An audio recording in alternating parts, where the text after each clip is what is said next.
বিহারে মহাজোটের সম্ভাব্য প্রার্থী তালিকা বিজেপি ছেড়ে কংগ্রেসে যোগ দিয়ে পাটনা সাহিব থেকে ভোটে দাঁড়াতে পারেন শত্রুঘ্ন সিনহা। তার হাত প্রতীক নিয়েই লড়ার কথা। সাসারামে প্রার্থী হতে পারেন মীরা কুমার, কাটিহারে প্রার্থী হতে পারেন তারিক আনোয়ার।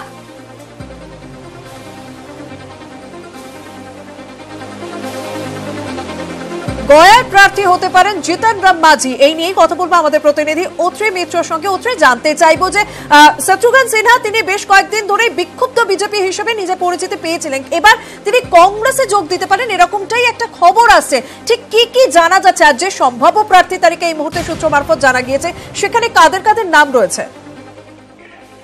সম্ভাব্য প্রার্থী তালিকায় যাদের নাম রয়েছে তার মধ্যে সাসারামে মীরা কুমার আছে, সমস্তিপুরে অশোক রাম আছে, সুপলে সিটিং এমপি রঞ্জিত রঞ্জন আছে যে পাপ্পু যাদবের স্ত্রী, কাটিয়ারে তারিক আনোয়ার আছে, পূর্ণিয়ায় খুব গুরুত্বপূর্ণ বিজেপি থেকে কিছুদিন আগেই উদয় সিং জয়েন করেছে কংগ্রেসে। উদয় সিং আগেও বিজেপির হয়ে পূর্ণিয়ায় এমপি থেকেছেন, সেই উদয় সিংকে টিকিট দিতে পারে কংগ্রেস পূর্ণিয়া থেকে। মুঙ্গেরে জেডিইউ আনন্দ সিং, নীতিশ কুমারের ঘনিষ্ঠ বাহুবলী আনন্দ সিং, তার স্ত্রীকে মুঙ্গের থেকে প্রার্থী করতে পারে কংগ্রেস। শত্রুঘ্ন সিনহা তো আছেই পাটনা সাহিব থেকে। এছাড়া গয়ায় জিতন রাম মাঝি আছে, মাধেপুরায় শরদ যাদবকে ক্যান্ডিডেট করতে পারে। সেক্ষেত্রে শরদ যাদব মাধেপুরায় সিটিং এমপি পাপ্পু যাদবকে কংগ্রেস অন্য জায়গায় সরিয়ে নিয়ে যেতে পারে, যাতে পাপ্পু যাদব কোনোভাবেই বিদ্রোহী হয়ে শরদ যাদবের বিরুদ্ধে নির্দল হিসেবে দাঁড়িয়ে না যায়, সেটাও কংগ্রেস মাথায় রাখছে।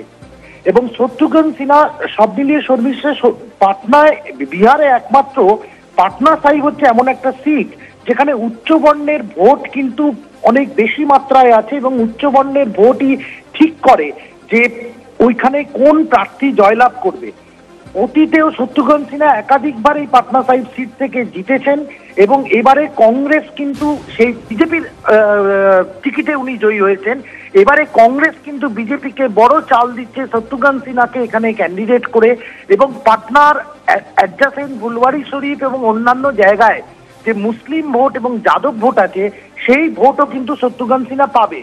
এবং এখানে বিজেপির সম্ভাব্য প্রার্থী আমরা জানতে পারছি রবিশঙ্কর প্রসাদ হতে পারে, কেন্দ্রীয় মন্ত্রী রবিশঙ্কর প্রসাদ। সেক্ষেত্রে পাটনা সাহিবের ভোট কিন্তু, পাটনা সাহিবের লড়াই কিন্তু খুবই গুরুত্বপূর্ণ এবং খুবই রোমাঞ্চক লড়াই হতে চলেছে বলে আমাদের ধারণা। ধন্যবাদ। আমরা কথা বললাম আমাদের প্রতিনিধি অত্রি মিত্রর সঙ্গে।